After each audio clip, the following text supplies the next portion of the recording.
In addition to assigning specific skills to a role, personality traits can also be assigned. Personalities are often complex, and one personality trait is unlikely to be able to accurately, fairly or fully describe a person. People's personalities are instead made up of a combination of individual traits, some more dominant than others. For example, when considering a payroll manager role, personality traits that are associated with leadership may be thought important. A manager needs to be qualified and knowledgeable. In order to effectively lead a team, it is necessary for them to possess personality traits that are associated with leadership. But qualities associated with leadership need to then be balanced with personality qualities that make them suited to the payroll manager role, such as discretion, honesty, diligence and precision. When considering two applicants with similar experience, skills and matching qualifications, personality traits can provide the recruiter with an indication on which of the applicants would prove to be a better cultural fit for the organization. When assigning personality traits to a role, the recruiter is attempting to describe the ideal candidate. Some personality traits will be dominant and easy to identify and describe. Others may be less obvious. Some traits may only come to the fore under certain conditions, for example when a person is put under pressure.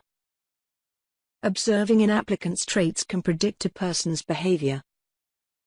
Personality traits can be considered generally positive, or generally negative, or positive or negative, depending on the role. An example of a trait that is dependent on the role would be loud.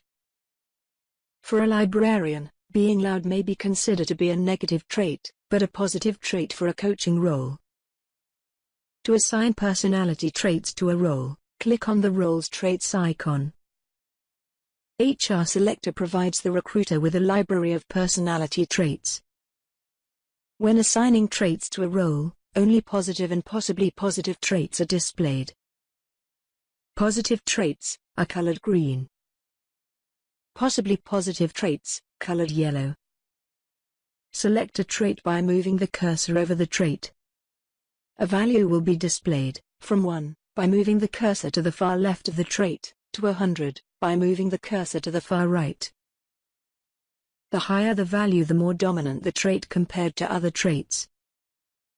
A definition of the trait is displayed on the left, below the library of traits. Click to select the trait and set the dominance. When a personality trait is selected, it will be colored blue and shaded, light to dark, to reflect its value.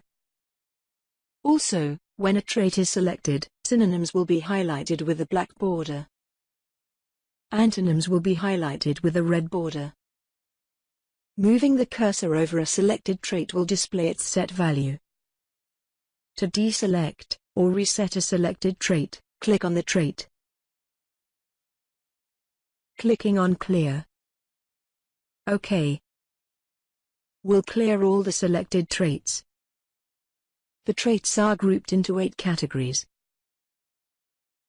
Clicking on a category will highlight that category's traits. Step through the trait categories, selecting dominant traits that match the role, and assigning a value relative to other selected traits. As traits are selected, a list of the selected traits and their dominant value relative to one another is displayed at the bottom right of the library of traits. As a general rule, selecting between 10 to 20 traits will produce the best radar charts.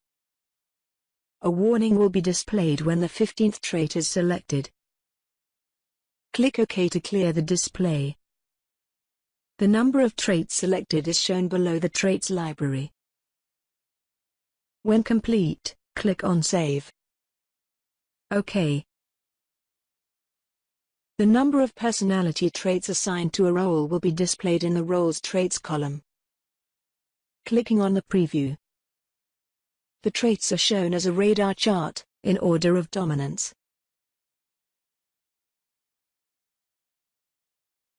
Note that a role must be activated before it is available to a campaign. Click on the Set to Activate icon to activate the role.